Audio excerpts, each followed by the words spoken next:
everyone, welcome back. It's me, Truman, Kevin, Return to Reason, Engineering Politics here again. Kevin, what are we doing today? This is something I know we're both pumped for, but what are we doing here, bud? Yeah, man.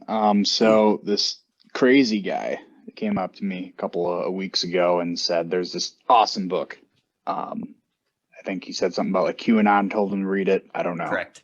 The background of everything, but yeah, this good book, which I've heard of a million times. Because the funny thing is, I feel like I've read like a third of this book through other books who have referenced this book, right? So, what we're talking about today is The Road to Serfdom by F.A. Hayek. And I know, like, I've read a couple of quotes of him in Thomas Sowell books. And the way I like to think about it is Thomas Sowell brings all this empirical firepower to the conversation. But as I can see by reading this book, that all of the like logic centers are just F.A. Hayek, because what he does in this book is he doesn't put a lot of numbers in it. He doesn't do a lot of that stuff.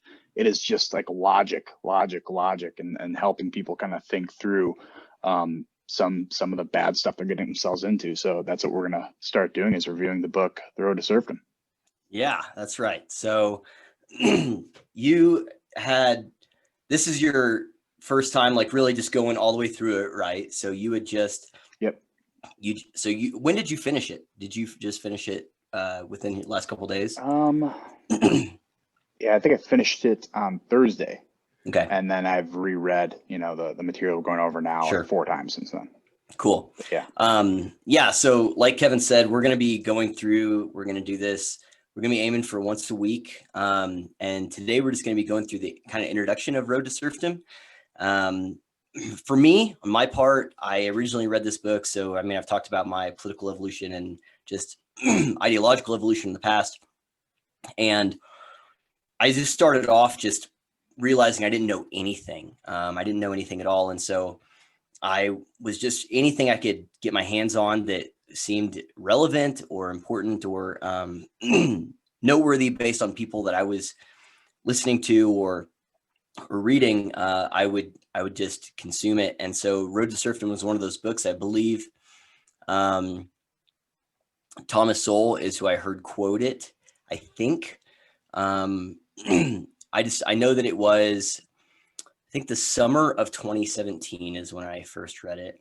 And it just blew my mind. It absolutely blew my mind. And as I've mentioned numerous times before, it was one that after I finished it, I was just literally calling people to try and talk to them about it, because there was so much that I just needed to process and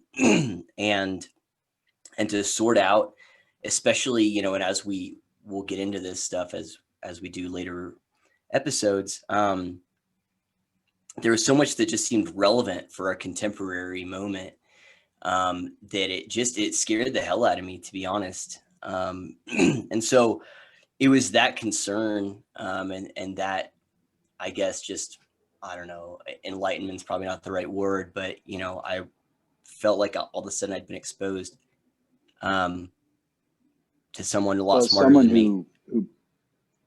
But someone who's previously, you've been open about this. I think in 2016, you voted for Bernie, at least. Right. Been a fan of him in the past. Yeah. This book seems like it was written for, people like that. And even as someone who comes from the right, who's kind of always agreed with these types of things, I found a lot of value in reading it as well. Yeah, I think that's a really good point. Yeah. I voted for Bernie in 2016 and then Hillary. And just, I had this very honestly idiotic view of what socialism was. And that was starting to dissolve before I even read this book. But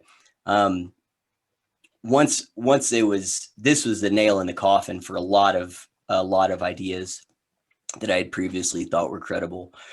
And so anyway, yeah, so I'm really excited to do this with you. It's super fun. And so we'll explain to the folks at home, what we're going to do is, the book that we went through is the definitive edition.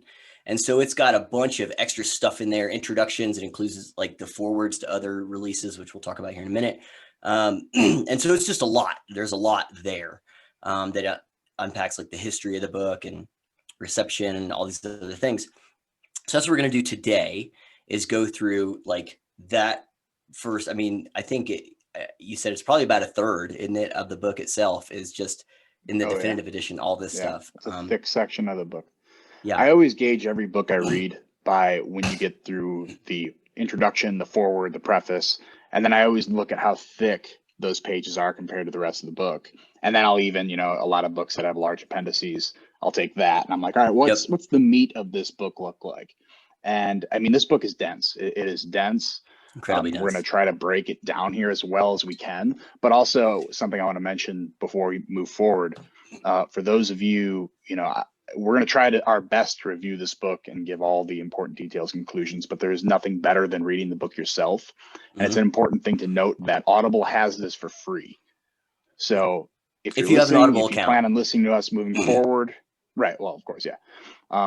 So if you plan on listening to us moving forward, I think we're going to do a great job at breaking down the book. But even better than that, I think would be to listen to it as, we go along. If you listen to chapter ahead of time, and then you can listen to us kind of break it down and kind of, join the conversation, if you will. So I think that would be a fun thing for people in the audience to do. I'm glad you brought that up. I totally would have spaced on it. In addition to that, you can find a PDF version for free online. So I'll be sure that, we have links to that whenever we post this and in all the subsequent ones.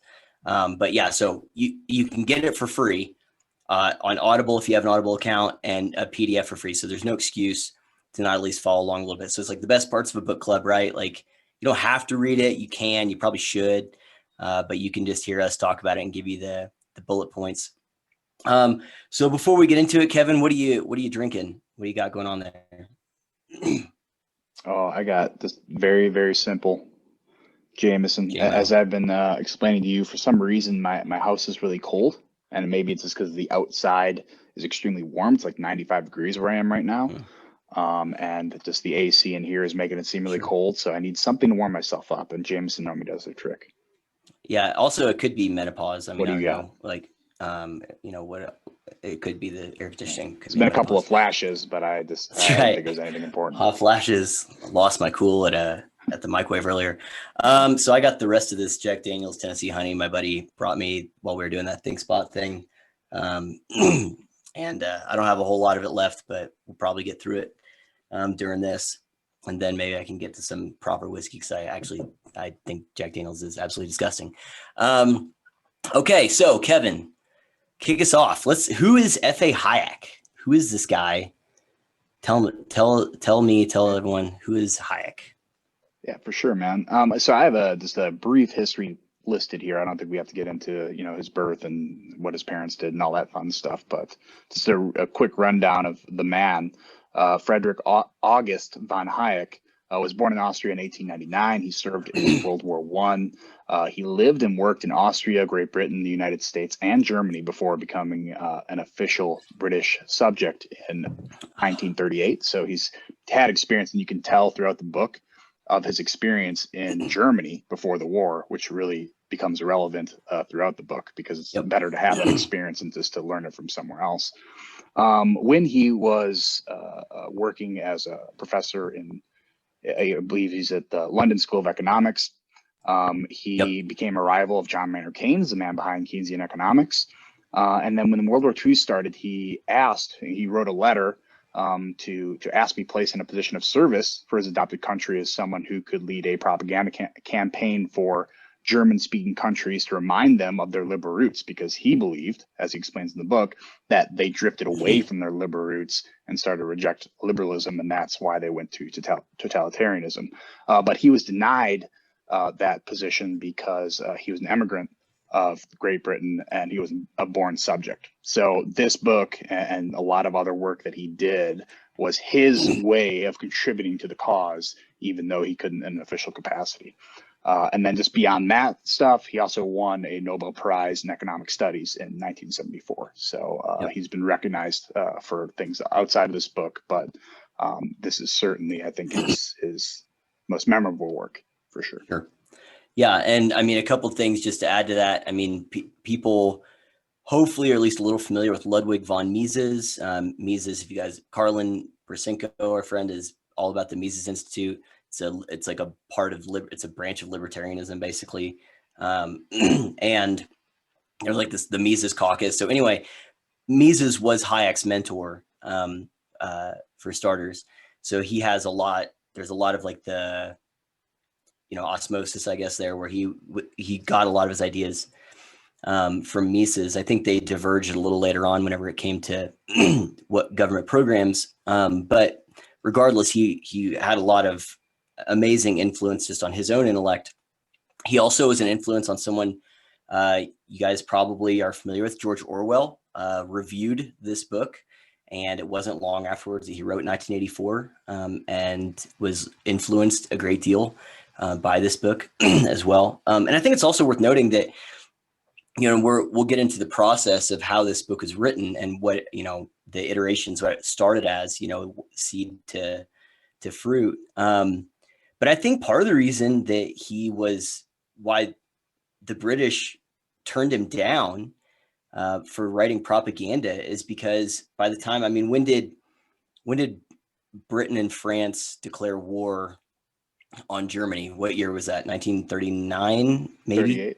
38. 38 or 39, yeah. So he'd been a very vocal opponent of socialism and the stuff that was going on in Great Britain before the war even happened. And so I think probably part of the reason why they didn't want him writing propaganda is because they wouldn't have agreed with his propaganda. And, at the end of the book, he actually addresses propaganda and its role in the war. But I truly think that was a big part of it, because, as you mentioned, he was at the London School of Economics. And one thing that's fascinating about it is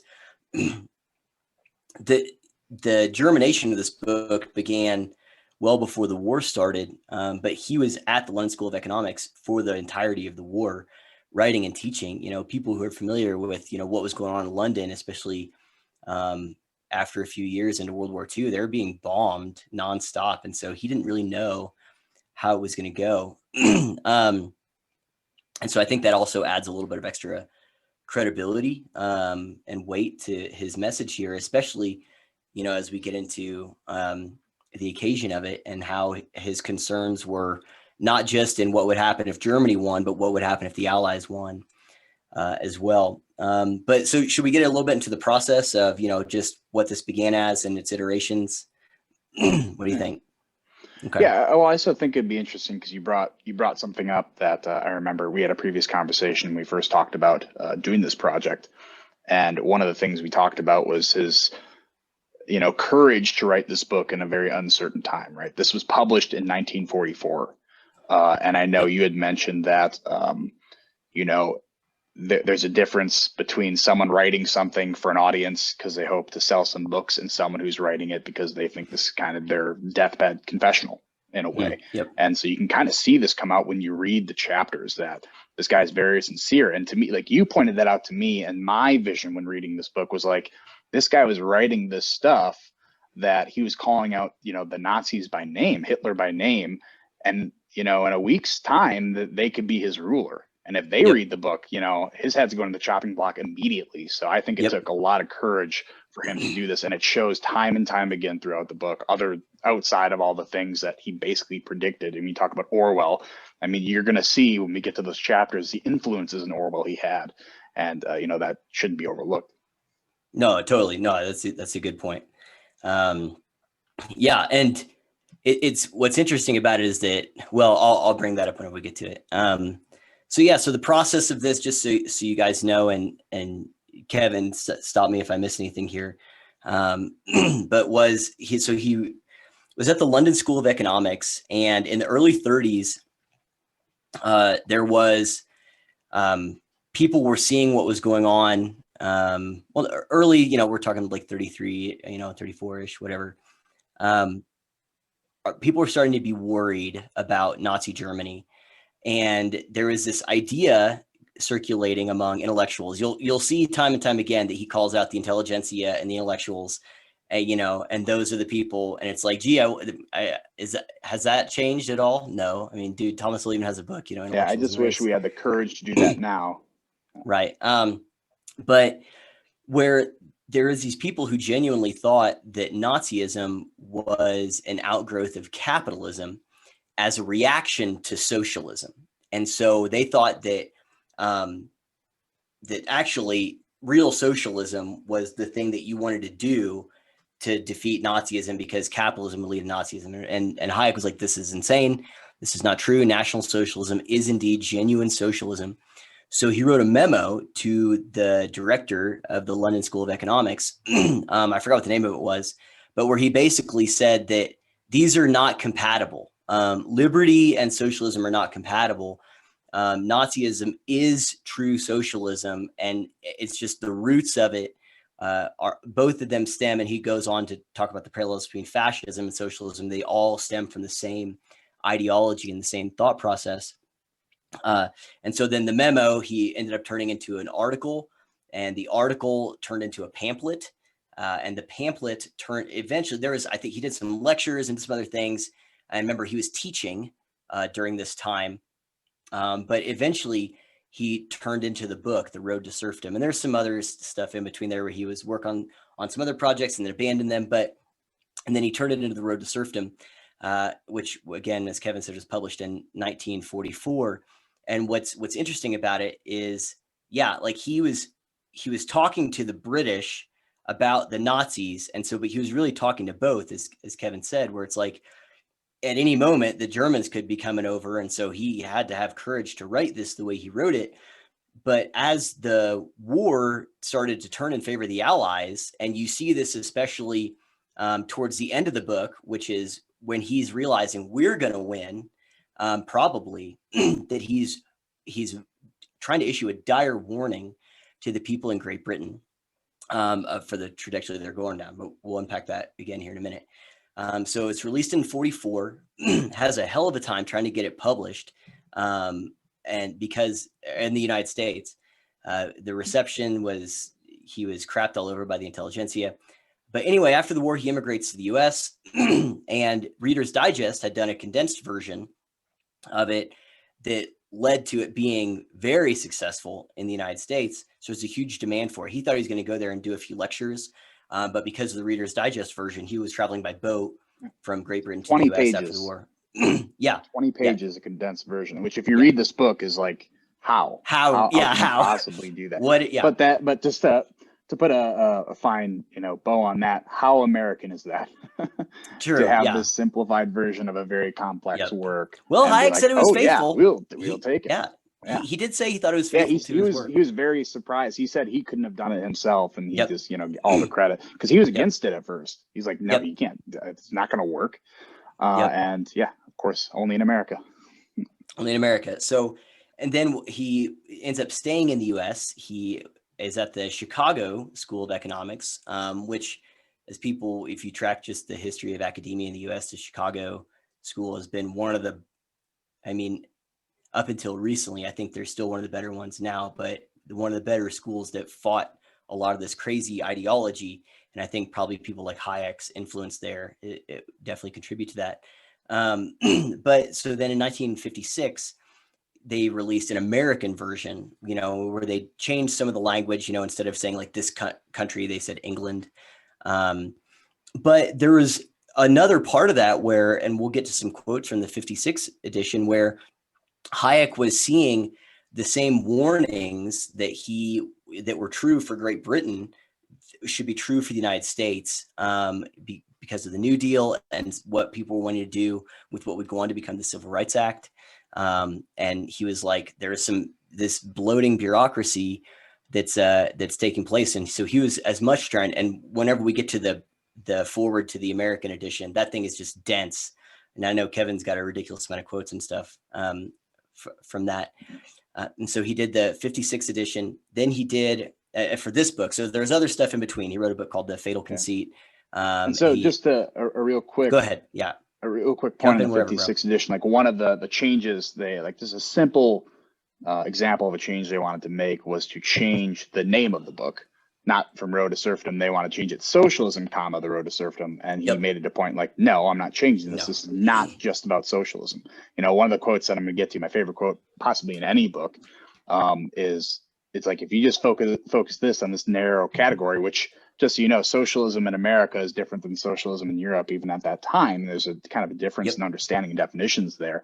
He's like, no, I want this to remain the way it is, because it's important that we don't just narrow it down socialism. And as we'll talk, later, it's easy for someone who's just super anti-socialist to read the cover and just be like, I love this book. I endorse this book, rather than reading the material inside. And although we're in that kind of culture now where you just read the headline, you don't care about the material, you don't care about the body of the work. He did not want to fall into that trap. So, he held his ground on a lot of these things that they wanted to change. Yeah, no, that's an excellent point. So then he did the 76 re-release, which was the 20th anniversary of the American release. And again, there's stuff in there where you see him talking about, hey, like this, one of the things I think time and time again, he did 76. There was another release with the forward by Milton Friedman in 94. I think it was 94, somewhere in there. And then this definitive edition is 2007. But one of the things time and time again, I think, going back to my thought, I was about to say on the 76 one, is that the reason why I think there's so many re-releases, so many like reprints, I think it's been printed in like 20 languages. Why there's this, it's because it's still relevant. I think the reason why Hayek kept writing about this and is like, you guys still aren't listening. You're still not paying attention. And I think that that's true even of why this definitive edition was released, is because, it's like people still aren't paying attention. People still aren't listening. And so it's, as long as this is still relevant, then, the warning is still there. I don't know if that's how you feel about it, but that's my take on it, man. Is it's like, it's not beating a dead horse, in other words. These different releases. Right. Well, when you read through these releases, what he addresses a lot of times is the understanding of how language is changing. Socialism, being a liberalism. It's like every single time that goes through a revolution of change, he catches them and say, okay, you're changing this, but understand what this means. Okay. Understand what I'm trying to say here, because it's easy to dismiss something once you change the language, right? If you just play that language game, you can make any, one of my favorites, Thomas Sowell quotes is, if you change the definition just one word, you can make any claim true. So every single time he did one of these re-releases, it just seemed like he was catching someone trying to slide a new version of socialism past without any sort of criticism at it. So I think it was kind of brilliant the way you do it.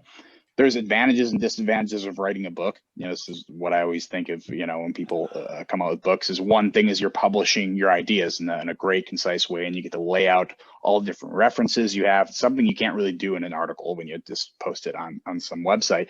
But the disadvantage is you post all of your ideas, which allows your critics to look at your ideas and then take them apart and try to destroy them. And being able to re-release this type of stuff with just something as simple as a foreword, which these forewords in reality weren't, that long, but they were so concise and to the point, which just matches the tone for the rest of the book.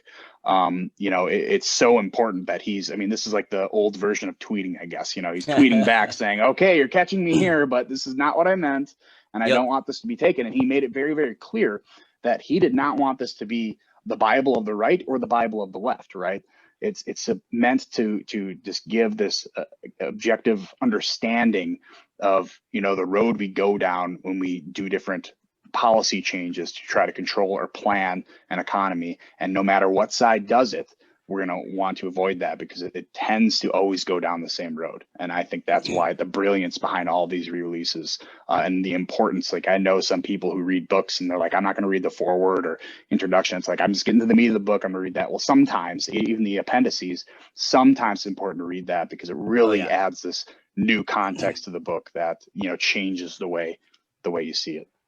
100%. And I think that that's a good point that you brought up about with the criticisms, is because Hayek was someone who, I think later it was maybe Milton Friedman who said that he responded to it. He was nice to a fault. Like, he took criticism seriously. He took them to heart and basically accepted almost all of them on good faith, with a few notable exceptions, and really made an attempt to respond to those criticisms appropriately. And so I think you're dead on the fact that those releases was part of him saying like, hey, yeah, okay, fair enough. Let's talk about it. And to give those responses in a very genuine and earnest way. I think it also demonstrates his character, to be quite frank, that he did take those things to heart and try his best to address them, because in his mind, it seems to me that one of the things he writes about in maybe the introduction is he's like, I'm not the most qualified to do this, but it needs to be done. And I think that he had that was like a North Star for him of like, this needs to be done. People need to listen. This needs to happen. And so I think there was a humility there for him that helped kind of fuel the integrity of the work and the integrity of how he responded to the criticisms. So do you want to get into the occasion of it and like what was the background for it being released? And then, so I'm just going to go off my notes here and just, again, interject anytime. I know you've got a ridiculous amount of quotes and stuff. So the background of this is, so Hayek was in Austria for a large portion of his life. He says later he spent about half his life there, and as Kevin mentioned in his biography. And so before he left Austria, there were the same kinds of arguments about socialism and central planning, which we'll get into unpacking what that means here in a minute, taking place. But a lot of it was done in German and German language. And so that those arguments hadn't really percolated to the other parts of Europe. So Ludwig von Mises was also someone who was a part of a lot of those arguments.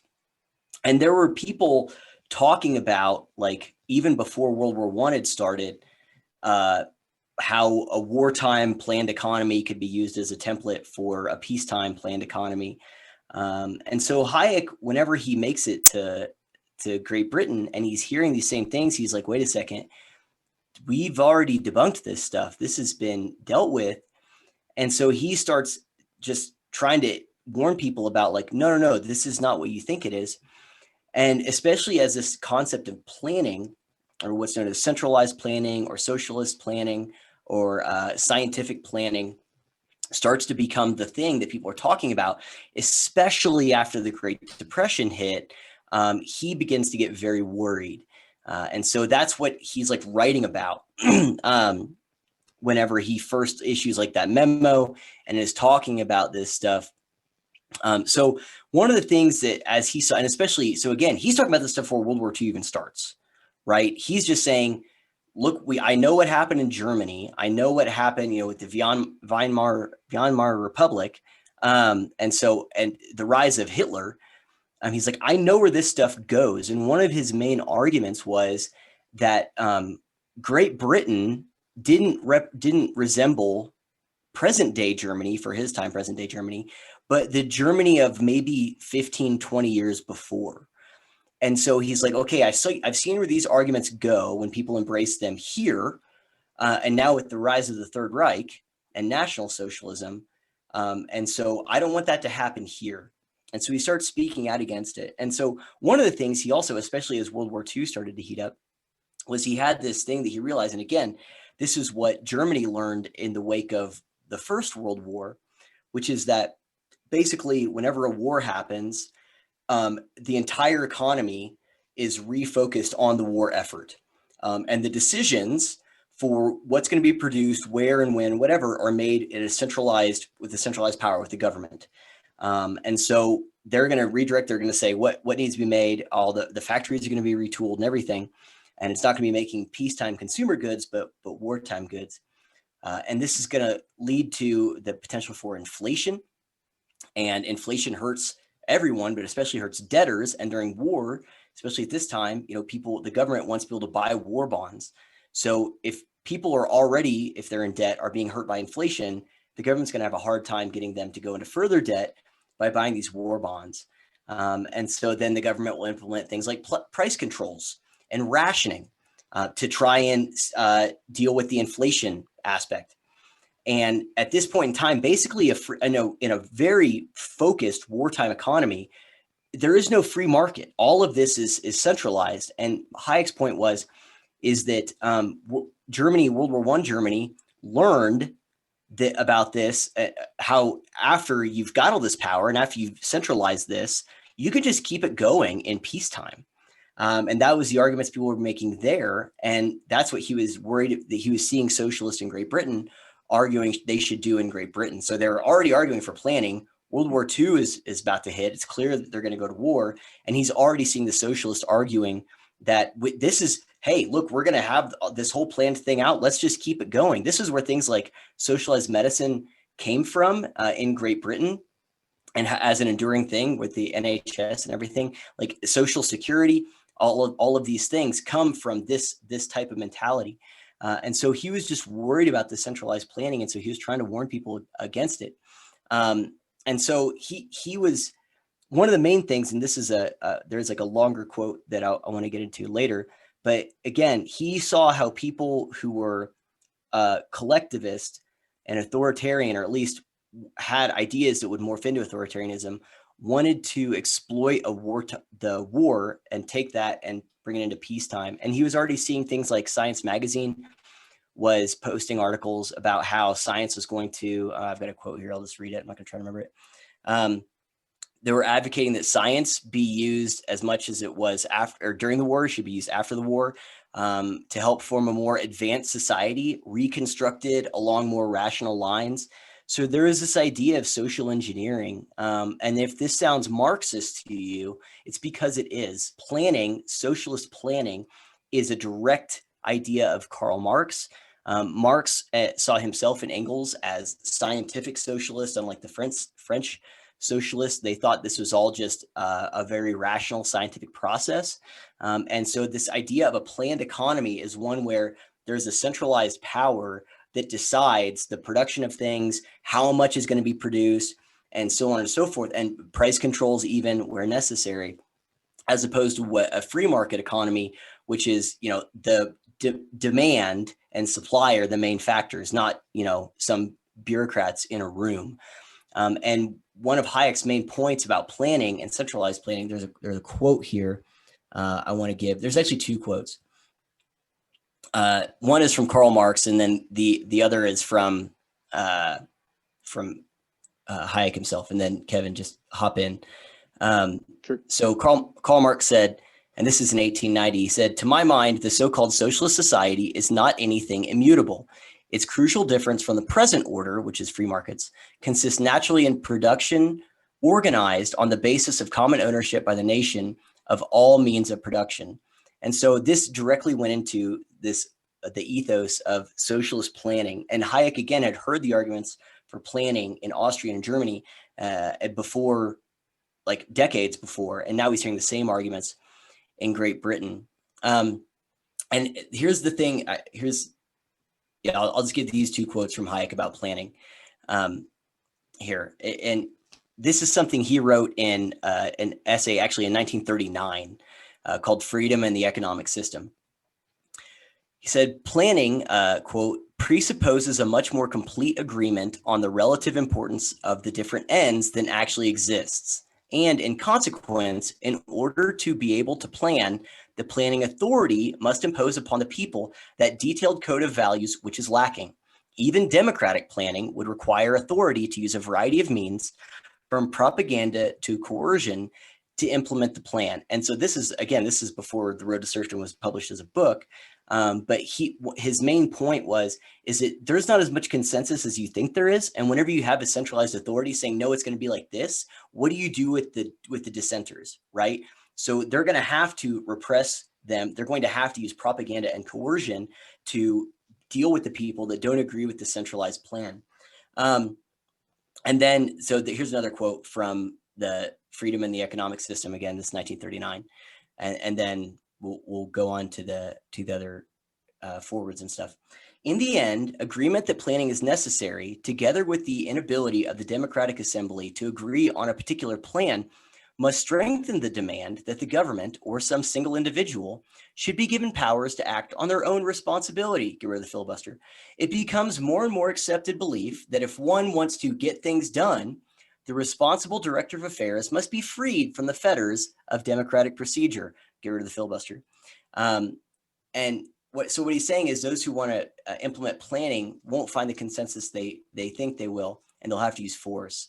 That was the other quote there that I wanted to give on planning. So the point is, and we'll keep going back to what planning is, but whenever you hear centralized planning, think it's price controls, it's rationing. It is basically, so there was Soviet planning. Stalin implemented planning. They had a 5-year plan that they implemented. Planning was a straight up socialist idea that led to authoritarian measures, because again, and you'll hear this as a thesis in the book, time and time again, Hayek will emphasize the idea that the means necessary to maintain and implement and enforce socialism are things that socialists today would not be comfortable doing. And so his point is you don't realize the force, the coercion, the authoritarian measures, the suppressions of liberty that are required to implement your ideas. It sounds great, it sounds wonderful, but you don't know what this is going to take. You don't know the cost of this thing. And we're seeing it in Nazi Germany right now. We're seeing the cost. And so we don't want those same things to happen here. So as we get into the future chapters and future videos, we'll try to continually hit home when you hear planning, just like when you hear CRT, we want people to think racism, want people to think evil. When you hear planning, think socialism, think communism, think authoritarianism, think fascism, because it all stems from the same ideology, the same idea of just centralized control and collectivism. And you have to deal with the dissenters in a way that you're not going to be comfortable with if you're a good person. So Kevin, I don't know if that does a good job in your mind, or adequate at least, of discussing the occasion and who he was talking to there. I'm sure I actually probably missed some things. What would you add to that? Yeah, no, I think you did a great job. I have a few notes there, but I didn't want to stop you. You're on a roll, and I think you're doing great. But I mean, these notes will go quick, I think. So yeah, when you talk about planning, I mean, I think to people now, right, 2021, they don't hear that word ever. Mm-hmm. You know, and that's because people aren't typically dumb enough to reuse words like that. You know, they're not going to redefine it. So normally when I hear something that's against a free market, or what they call capitalism, a free market, they go to a fixed market, right? They're fixing something, whether that be price controls or making sure that they put limits via regulation on certain things. So they kind of scrap the word planning. That's why people today might not be like, oh, planning, I've never really heard it used in economic terms like that. That is, that's why people aren't going to try to recycle that term. But to go back, a little bit, especially the wartime stuff. So I've been watching the Netflix documentary World War II in Color. Like it's terrific. I love that. I'm not really a history buff because I can't memorize history like a lot of other people do, but I do like to learn about it.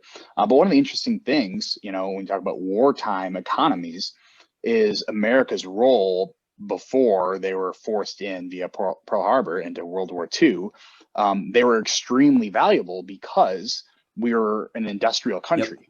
And so to switch around our industry to wartime industry to produce wartime goods instead of all the other goods we were producing before was very, very lucrative. Yep.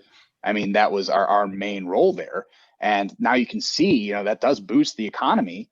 And you can kind of see as to why you'd want to continue that trend into peacetime. But I think, Hayek, I think, brought this up, and I'm going to paraphrase it a little bit here. But, his response to that is wartime is a temporary condition. Yep. Peacetime should not be a temporary condition. So why would you use the terms in a temporary condition into something you want to last? Yep.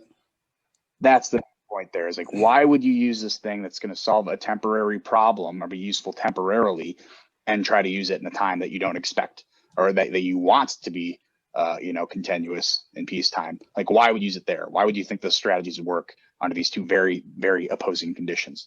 So I think, that's really what he wanted to drive in. And then even though stuff changed in Great Britain a great deal after the war, and it was because of the war, like those things that they snuck in.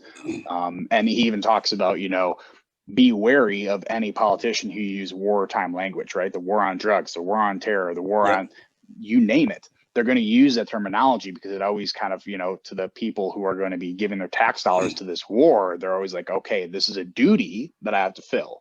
And so they use this wartime type of terminology to go through any, policy that they want to move forward. I mean, we see it a lot now with, what they say, it's a health hazard or something they want to bring out as racism is unhealthy. So we're going to use the public, healthcare system, or try to use a public healthcare system to solve it. That's how they try to, they're going to figure out whatever the population is most aware of at the time, most consciously aware of at the time, and try to use that language to push whatever policy forward. So that's the only small notes I'd add to what you put in there. So I have, this seems like as good a time as any to dig into that thought a little bit, because I actually have that quote from Perfect. the introduction you just mentioned, because this was one of the ones that I think as we get into contemporary relevance, especially as I think about, um, so someone like AOC talking about how FDR, mobilized the economy, and that's what we need to do with the climate, and just other insane bullshit.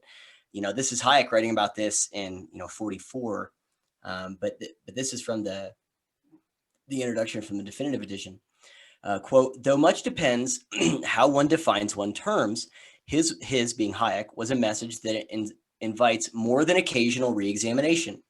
Another theme, evident perhaps more explicitly in this introduction than in specific passages in Hayek's own text, but nonetheless very much part of his underlying motivation writing the book, is Hayek's warning concerning the dangers that times of war pose for established civil societies. For it is during such times hard-won civil liberties are most likely all too easily to be given up. Even more troubling, politicians instinctively recognize the seductive power of war. Times of national emergency permit the invocation of a common cause and a common purpose. War enables leaders to ask for sacrifices. It presents an enemy against which all segments of society may unite. This is true of real war, but because of its ability to unify disparate groups, savvy politicians from all parties find it effective to invoke war metaphors in a host of contexts. The war on drugs, the war on poverty, and the war on terror are but three examples from recent times. What makes these examples even more worrisome than true wars is that none has a logical endpoint. Each may be invoked forever. Hayek's message was to be wary of such martial invocations. His specific fear was that for a war to be fought effectively, the power and size of the state must grow. No matter what rhetoric they employ, politicians and the bureaucracies over which they preside love power. And power is never easily surrendered once the danger, if there ever even was one, has passed. Though eternal vigilance is sage advice, surely wartime, or when politicians would try to convince us that it is such a time, is when those who value the preservation of individual liberty must be most on guard. And so I read that. I mean, there's a reason I transcribed all that from my Audible, because I was like, that's what we see with COVID. That's what you see with the climate. I mean, we see that time and time again. And just it's what he's saying there is like, there is no logical endpoint.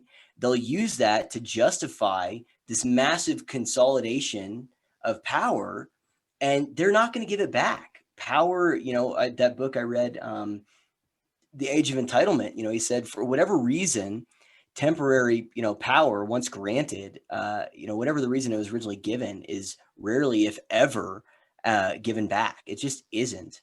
And so savvy politicians will use that rhetoric. Well, what is AOC quoted FDR time and time again?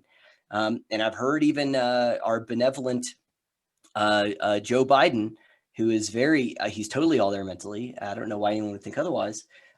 Quote the same thing about FDR and stuff with COVID, and with the climate and with a host of other their pet projects, because they can just use that metaphor and to try and rally people around and give them some sense of purpose. But it's all just about gaining power. And like you said, it's those times. And you think about the COVID is one that really hit me whenever he said, that's when I scrolled past it, but that wartime is when your hard-won civil liberties are most at risk, is during the war, whether it's a real war or a metaphorical war. That's when you have to be most on guard. And COVID, man, that's is what pops in my head. I'm like, lockdowns, COVID, vaccine passports, like, you know what I mean? And so it's the ideas he talked about. I mean, we're almost 80 years out, well, from the first essay he wrote, we're damn near 90 years. And he knew it's like one of those things, history doesn't repeat itself, but it often rhymes. It's like, if you understand human nature and you understand these processes, it's not prophecy. It's just, I've heard people say, people like Orwell, or someone like Hayek, or Soul, or John Stuart Mill, or de Tocqueville, or whatever, that they're like prophetic. And it's like, no, these are just people who understand how a thing works when it's allowed to work as it works. That's it. They just know how this thing works. And that if you give certain things free reign to do their thing, this is where they're going to lead. It's not, it's like, you know, the example I give is if I have all of the things necessary to make napalm, it doesn't matter what country I'm in. It doesn't matter what year it is. It doesn't matter if I'm on a boat or if I am in a windmill. It doesn't matter. Napalm, I have the recipe here. I have the ingredients. I put it together. I have napalm. It doesn't matter. And so these are people who just understood, you get these ingredients and put them together, they're going to create the same thing every single time. You know, maybe to varying degrees, but this is where it goes. Yeah. Yeah. I mean, to get to your point about, you know, people who seem prophetic, I mean, when people talk about Orwell, I mean, Orwell, you read his other works like Road to Wigan Pier. The guy was an investigative journalist. Yep. He was the prototype. And I think, you know, our investigative journalists of today, those of you listening on audio or audio only, I just put up air quotes there. They can learn a lot, you know, from what he did. So I think, you know, that is why they seem prophetic, because they're paying attention. It's not going to say it's difficult, especially with all these different messages and you know, narratives floating around. It's not easy to always stay on task, but you know, I think you hit it on the head here. And what I was trying to say before I couldn't think of the right phrase. I mean, we are going through all these different wars. Wartime language was the next the latest popular, you know, crisis that affected the world. At that time, was World War II. Now we have COVID, which is a legitimate, you know, public health crisis. And now we're starting to see everything today being relabeled as a public health crisis. I mean, we have racism is a public health crisis, infrastructure is a public. I mean, so you're seeing those words getting flipped out to what is most relevant to get the people most activated at the time.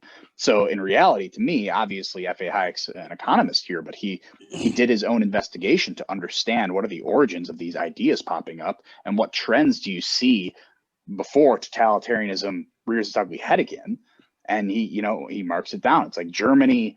Everyone always looks at Germany and say, you know, we're never going to turn into Germany. Why would we ever turn into Nazi Germany? It's like, well, yeah, you're looking at, you know, right before it happens. You're not looking at 20 years before it happens, and you're not understanding the trend that takes you there. If you understood that, you'd probably be pretty scared looking back at yourself and being like, man, what was I doing to contribute to this? And I think there's a quote, maybe we'll get it to later. And so I probably won't even mention this now, but you know, it's just, you can't just think that it is a people. You can't just think the German people are inherently bad, and that's why it ended up this way. And I have a quote that's I can go through it toward the end here, but don't think it's just the people, it's the ideas, right? And once those ideas get in your brain and you think that you can fix something because you're a pure of heart person, that you can do it, and maybe it just wasn't the right person at the time, don't be so sure of yourself. Yep. Yeah, real communism hasn't been tried. Real socialism hasn't been tried. Yeah, no, that's exactly right. And real fast, so I had to double check. I thought this was the case. So Wigan Pier was written in 1937, and so that's Orwell was a socialist initially, and he writes The Road to Wigan Pier, and you see him actually socialist as he understood it, which is an important right detail. Correct. Yeah, as he understood it. Yeah. No, that's right. And then he writes The Road to Wigan Pier.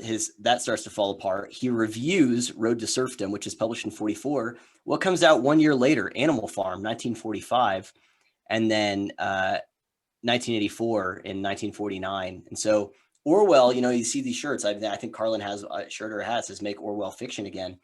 Orwell was, I think, very obviously wildly influenced by Hayek. Not just Hayek. Again, you read Wigan Pier, and the way he describes that stuff, yeah, I think that's actually free on Audible or Google Books. I know it's uploaded to YouTube also. I listened to it from some free source. I don't have it downloaded on Audible.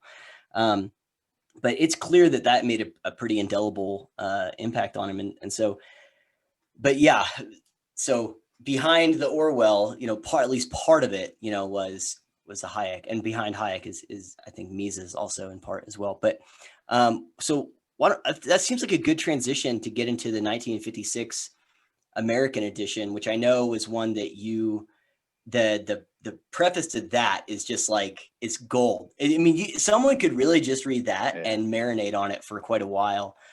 So tell me about, like, what was your reaction reading that re-release for the American audience in 1956, you know, 12 years after the original? you know, how that hit you so much. And again, maybe remind people what I'm talking about. Man.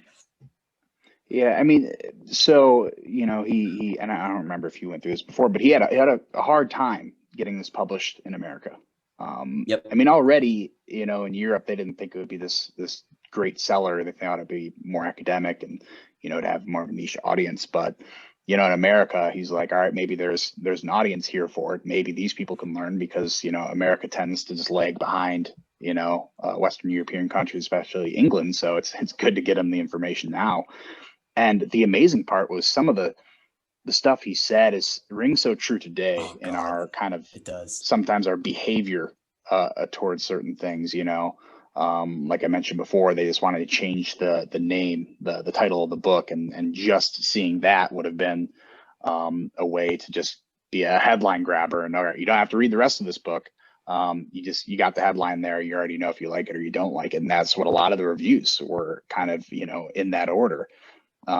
So, you know, it's just kind of, he even mentioned it in one quote I don't even have written down that information, I believe, information or opinion moves fast in America. Yep. It just moves faster than it does anywhere else, and that I mean still rings true today. I mean, we are a culture that just, you know, read the front page, read the title, and move on. You know, it's all the information I need. So I think, you know, it wasn't really predictions, but it's more of his observations of America as compared to all the other places he lived around Europe, was extremely insightful, and, you know, still in a lot of cases rings true today. So I thought that was the first thing that just popped out at me. It's like, oh wow, you know, he's got us kind of pinned down there. So there's certainly changes we can make.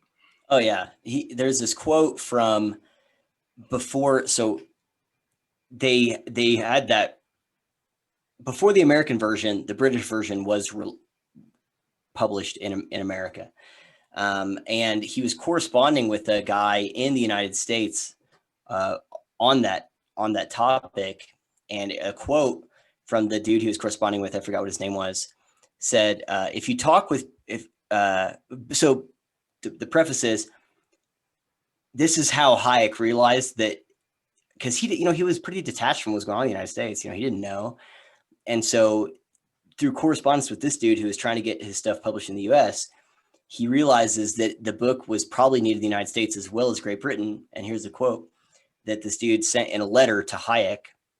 If you talk with people over, I'll start again. If you talk here with people over 40 years of age, except Hansen was a socialist, like economist who was an advocate of central planning and socialism in the US. So if you talk here with people over 40 years of age, except Hansen, they sound sane and relatively conservative. It is a generation brought up by Keynes and Hansen, which is blind to the political implications of their economic views. So let's see if we can map that onto today.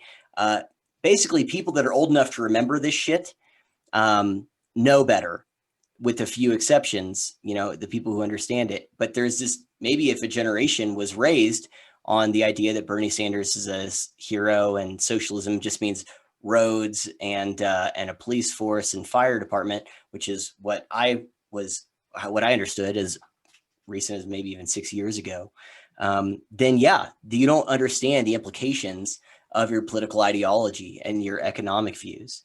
And so he's saying it's the younger generation that's propagandized into this shit, that they don't realize what they're buying into and what they're advocating for. And so you have to be aware of that. Yeah. But yeah, I thought that was super interesting. Absolutely. I mean, I think, you know, especially kind of assessing the breakdown of, you know, how this is received in the different countries. You know, it's just interesting, but I like the way he breaks it down, because he refuses to believe that, you know, fascism became popular in Germany. It wasn't because of German people, it was because of the ideas they had at the time. And he tries to play this game really, really honestly, right? And so when it came down to the reception in America, and a lot of this reception stuff, I mean, this is like as the book's coming out, so it's being sent to critics, and the critics are the ones that are kind of letting them know, you know, how well it's going to be received, and also, you know, the British version, which is going to be a little different. And yeah, talk about you know, that. This is interesting. Yeah, and I mean, the quote I pulled out here is, when he's talking about the differences in how it was received, he says, it seems hardly likely that this extraordinary difference in reception of the book on the two sides of the Atlantic is entirely due to a difference in national temperament. I have since become increasingly convinced that the explanation must lie in the difference of intellectual situation at the time when it arrived.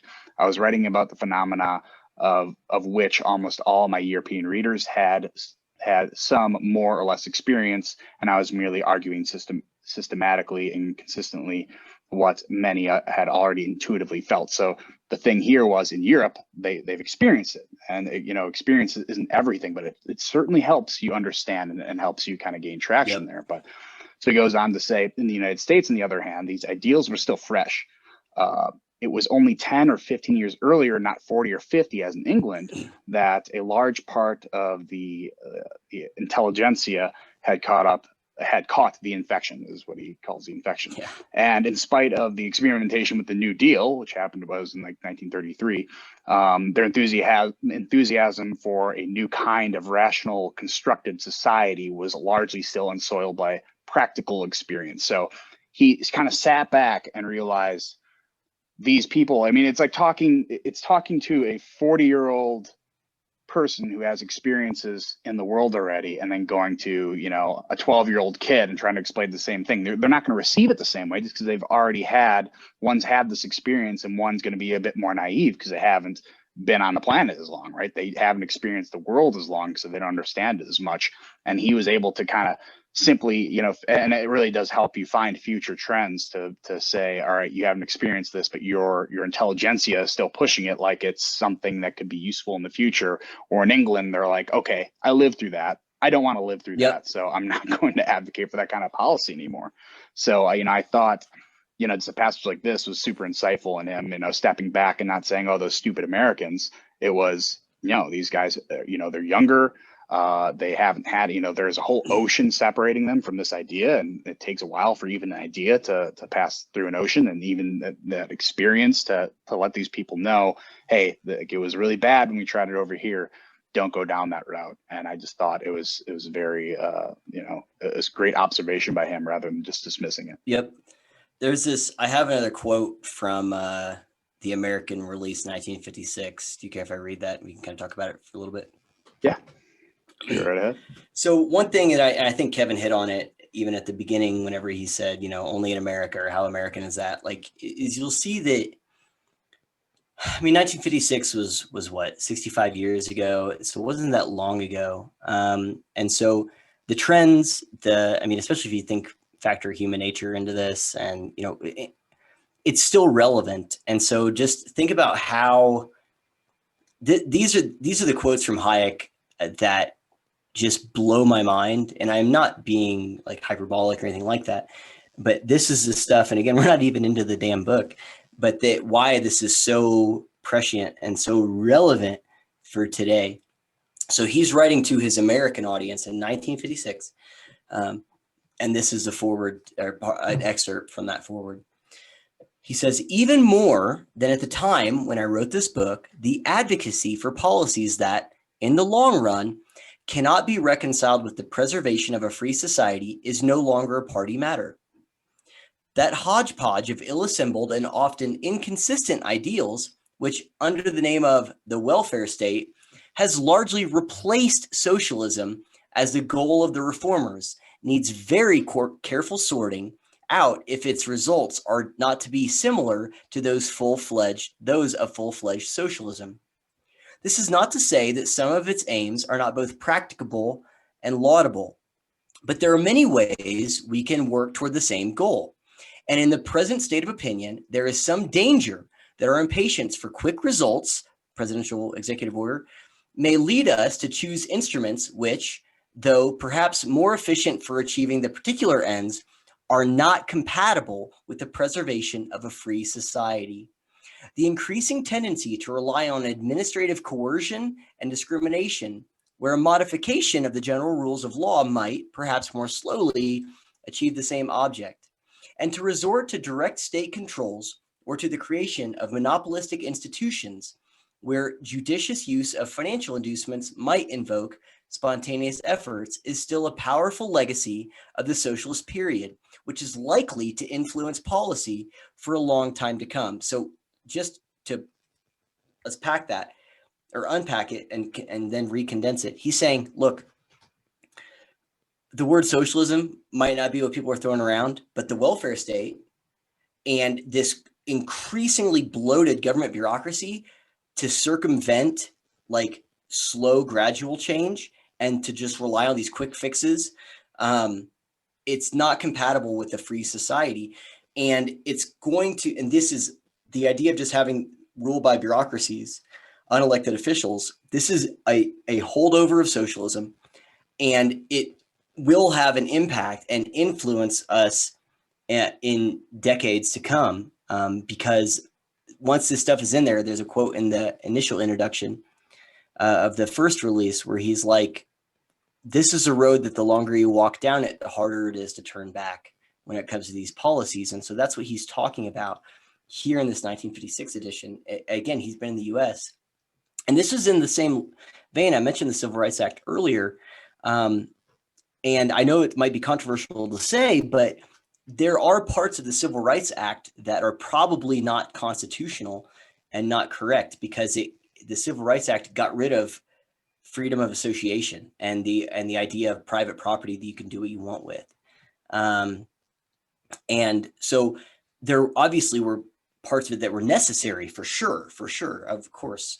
But Hayek was noticing that some of the arguments were going too far in terms of how they would permanently curtail liberty. And that's exactly what happened. And there's a quote that I'll read once we get to the 76 edition that speaks exactly to that. But yeah, I thought that quote there where he's like, there's this idea of we're just going to have these bureaucracies, like socialism might not be the word, but it's the welfare state. It's the exact same. And these bloated bureaucracies, this is the exact same. It's just under a different vernacular. And I think you had mentioned something earlier, maybe before we recorded, about how the wording might change, or they might try to revivify it or put it under different terminology. I think there was a quote you actually had about that, but that speaks to that exact same thing, where he understood that people were going to rebrand this stuff and then try to whitewash it, which is exactly what we're seeing today and what we have seen for a while now.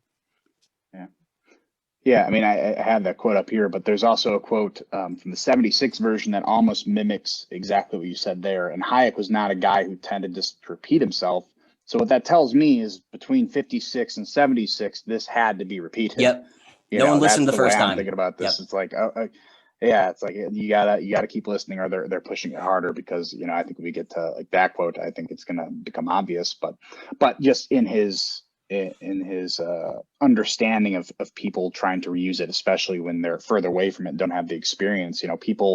People weren't using the word socialism for a while. It was a dirty word up till, a couple of years ago, I feel like, right? And Yep. It became only more acceptable in the last and it was a democratic socialism with which Hayek also wrote about. The complete unworkability of democratic socialism. Yeah, it's crazy. Yeah, anyway, sorry. Yeah. But yeah, to go down the road of just reusing the word, a quote from the 56 version is, the century of socialism in the sense he was talking about, throughout the beginning of the book, in the sense of, nationalization of industry, probably came to end around 1948. So shortly after the war, Europe experienced it. They're like, no, thank you. We're going to end the socialism for a while.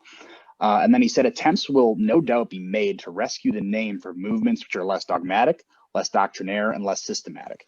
He understands already that this is going to be revived somehow. But he said, but an argument applicable solely against those clear-cut concepts of social reform which characterize the socialist movements of the past might today well appear as tilting against windmills. So, I had to look up the phrase tilting against windmills. I've never really heard of that before. It's a British saying, means like you're attacking a problem or an enemy that isn't real or Yep. not there anymore. It's a Don Quixote. It's a and that Don Quixote. Yeah. Man of La Mancha. I've never watched that episode of He Star fought Wars. Windmills pretending they were dry. But yeah. Doesn't matter. Go on. But yeah, that's the point though. It's like they're trying to, it's almost like a version of gaslighting to me, an early version of that's saying like, you're fighting this thing that's not there, so don't worry about it. And to Yep. me, that's a great way to devalue the word of it, or erase its past and then use it moving forward. I mean, they're using everything but the word planning explicitly to do Yep. what they want.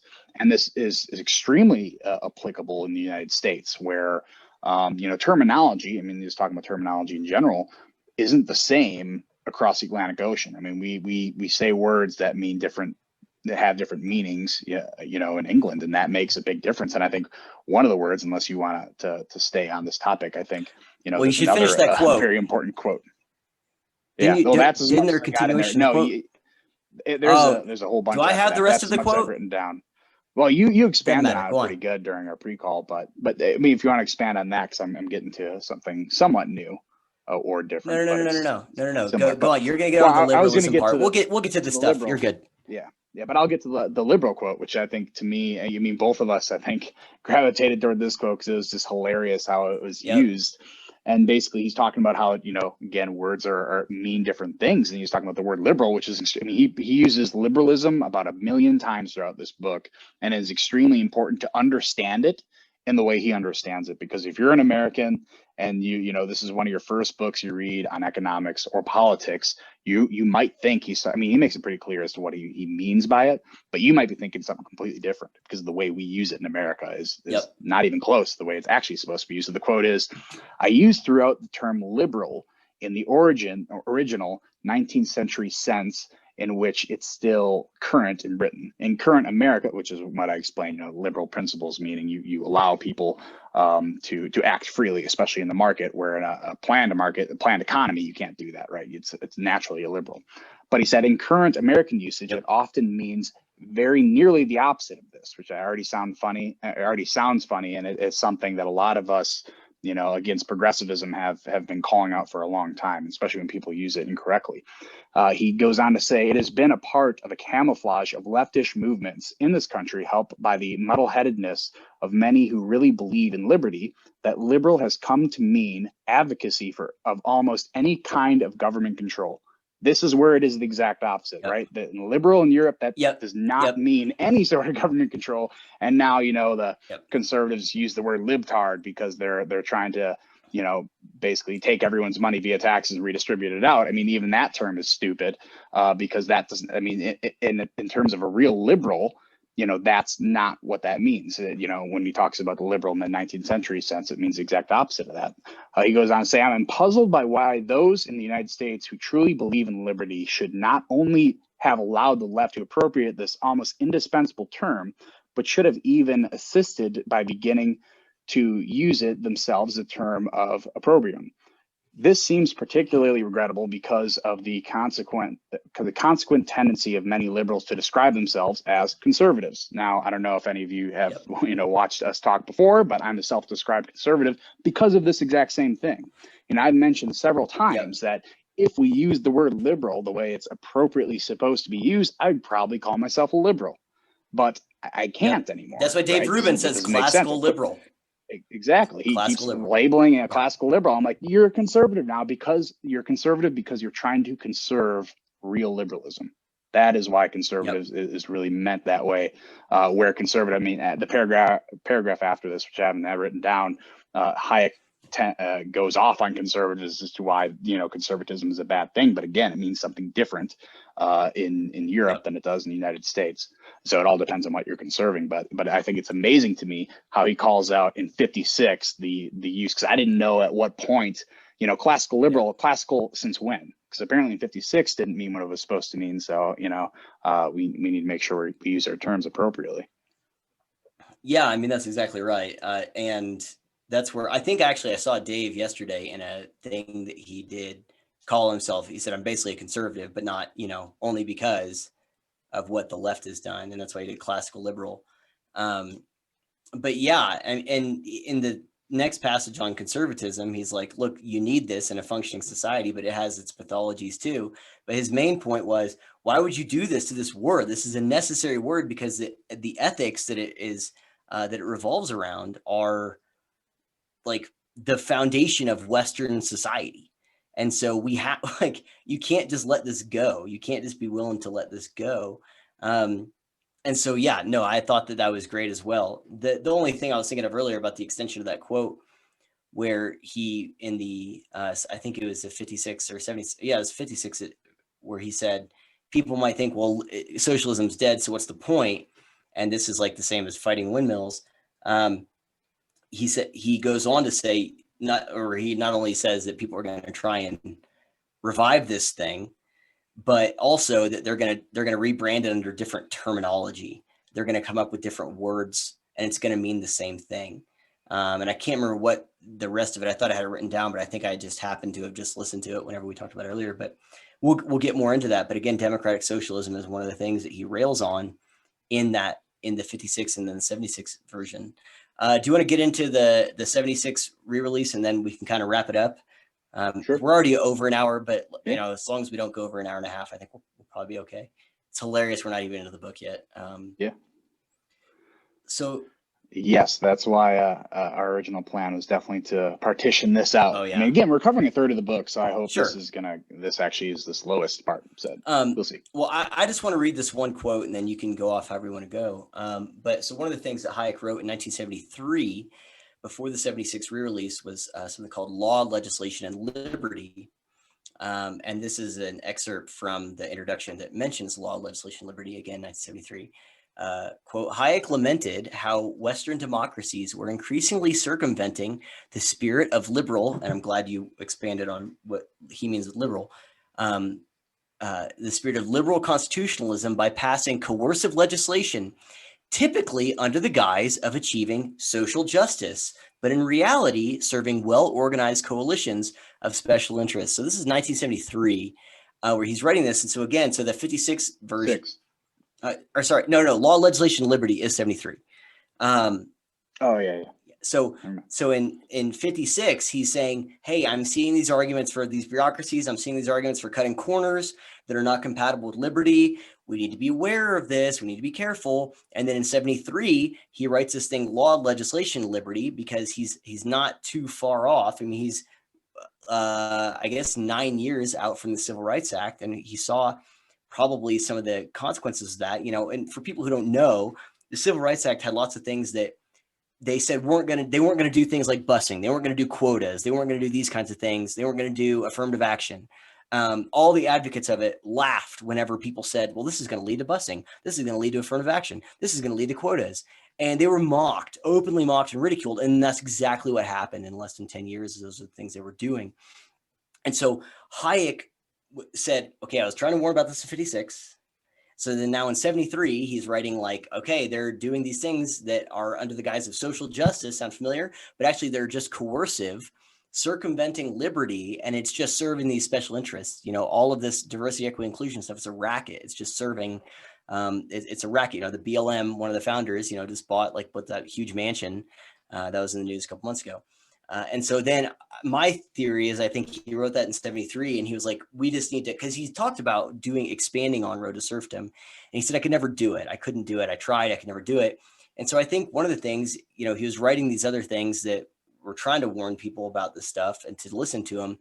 And my theory is that in 76, he thought, hey, look, it's the 20th anniversary of the American version. Let's re-release it because these people need to pay attention to what we're doing. This is not that far. So, I mean, we had, the Supreme Court in this era was an activist court. It's the Earl Warren Court. That's where we got Roe v. Wade out of, again, for example, which was just completely bonkers from a constitutional or from, if you interpret the Constitution appropriately. And so he's just seeing the way bureaucracy is running amok in the US. And so I think that's why they did the re-release in 76. I mean, I don't know what you think, Kevin, but I think, again, it was, if my kid's outside and I say, hey, come in, it's time for lunch, and she comes in the first time I ask, I don't need to repeat myself. But if she stays out there, I'm going to keep repeating myself, and I'm going to get involved until I get her to come inside. And so I think Hayek was doing the same thing. It's like I said earlier, this isn't beating a dead horse. He's like, people just aren't listening, and I'm just trying to get you to listen. I'm repeating myself because you didn't hear me the first time clearly.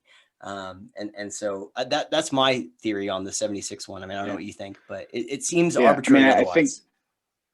Yeah, I mean, there's a purpose why he picked the 20th anniversary of the American paperback copy edition. It was exactly that. It was him calling his daughter to come in the house for the fifth time and be like, "Come on, you have to kind of look at what we're doing here." And they're changing the language here. They're trying to change what everything's about. But you're either going down the road 100 miles an hour, or you're going down 50 miles an hour, or you're going down 20 miles an hour. Either way, you just at least need to understand that you're going down the road. And that's Yep. why I pulled two quotes out of here. One of them was very, very similar to the one you quoted in 56 about the change in definition of socialism, how it operates. I mean, really, he wrote at the time of socialism that unambiguously the nationalization of the means of production and central economic planning, where now socialism has come to chiefly mean the extensive redistribution of incomes through taxation and institutions of the welfare state. And then he goes on to say, I believe that the ultimate outcome tends to be very much the same, although the process by which it is brought on is not quite the same as described in this book. So he gives enough room to those people to say, all right, like, you're clearly not flying down the freeway, but like, understand you're on the freeway. Yep. That is the most important part.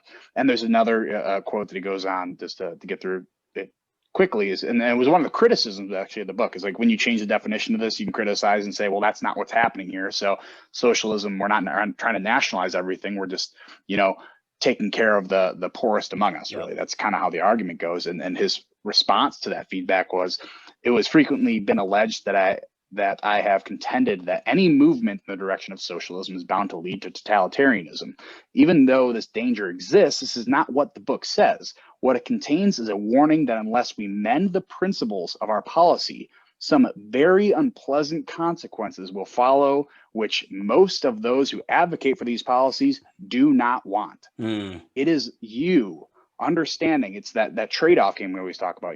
Thomas Sowell is always fond of saying, there's no such thing as a solution, there are only trade-offs, especially in economics. Every single thing you do is going to have a negative trade-off that you're not going to like. So you need to at least recognize and say, you know what, this is something undesirable, but maybe, the progress we make is worth it, worth that trade-off.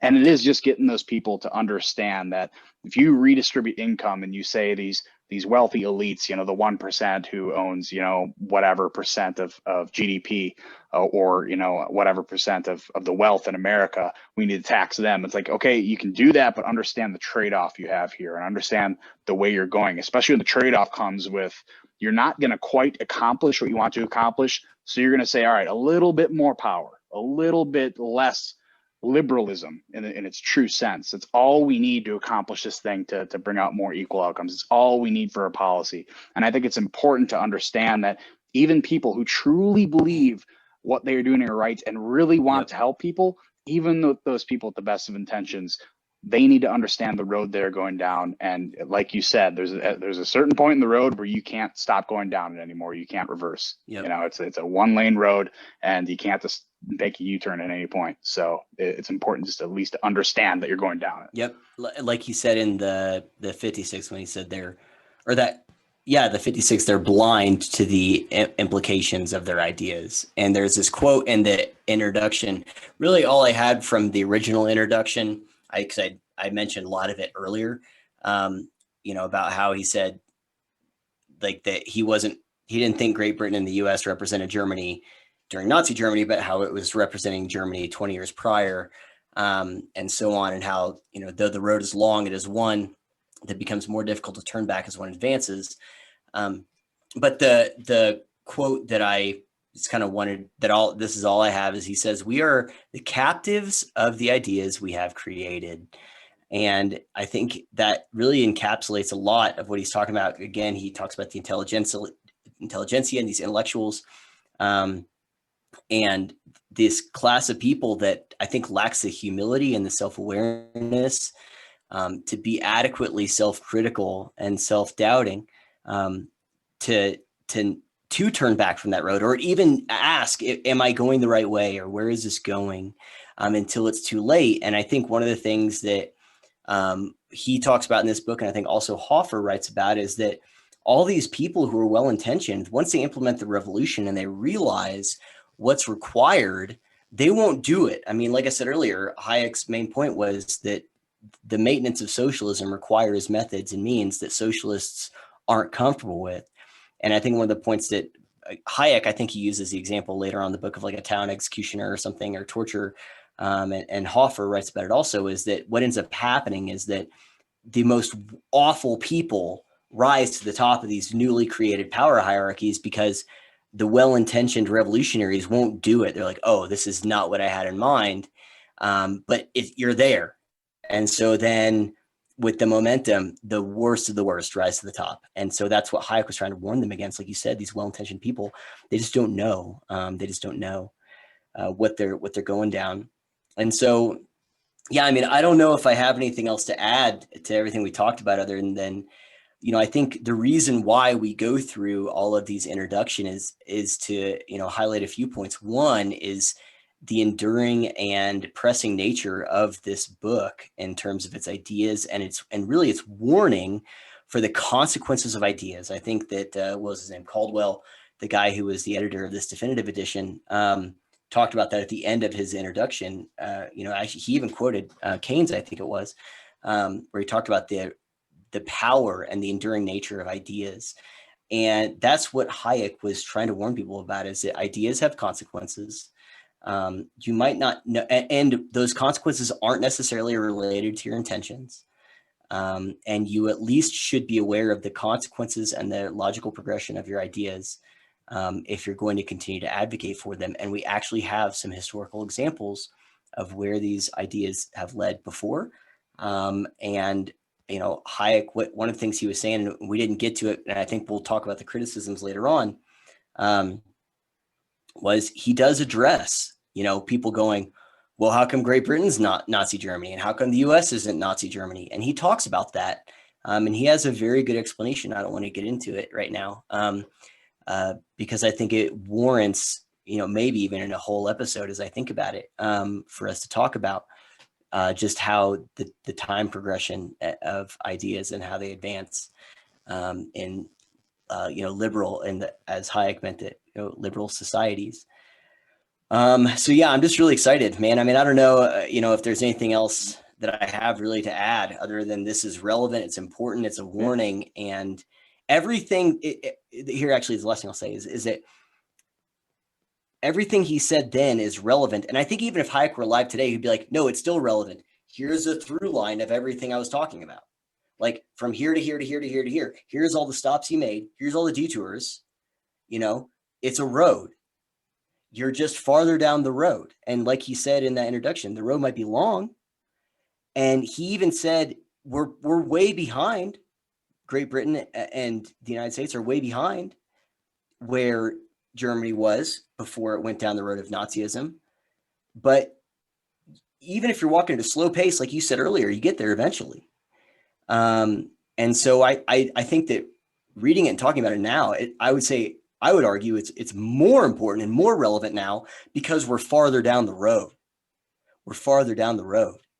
And I don't know. I mean, I use the same example with I use the same example with the Watchman threshold. I don't know where we're at, but the point I use is that if I'm where I am right now and I'm trying to get to the Pacific Ocean, I don't necessarily need to know where I am. I just need to start going west, and I can travel for however long. I don't need to know, am I in Nevada? Am I in Idaho? Am I in Washington? Where am I? I don't know. All I need to know is if I'm going west, I'm going to hit there eventually. And that's what Hayek's point is he's like, you go down these, you're going to hit it eventually. And the fact that we've had so much time pass between these, and especially since the releases, and again, I think there's reasons why someone like Milton Friedman would be like, hey, let me write a forward for a re-release in the 90s, right? And these guys are writing this definitive edition with all this other stuff in 2007. It's like, we're farther down the road. We don't know where we're at. We might be in the Bay Area. We don't know how close we are to the Pacific, but we're getting there. We're closer than we were yesterday. So people need to start paying attention. And so I'm just excited to do this and to unpack this stuff and for people to see why this is such a freaking mind-blowing, but I mean, it just is. And I really, a lot of times I would add the kind of asterisk stuff. I don't want to overhype it. I'll do that with movies and TV shows and sometimes with books even, but with this one, I don't think I can. I don't think there's a way in which I mean, especially, I mean, you've heard me say these things before you read it. I mean, I don't think I'm overselling it. I mean, I think this really is that. I mean, you can tell me if you think otherwise, but yeah, I'm Well, just no, excited to I get into called it for all you. those reasons. I called you after what, like chapter 6 of 15. I'm like, yeah, oh, yeah. Like Yep. you came to me with this project, and you're like, I think this would be fun to do.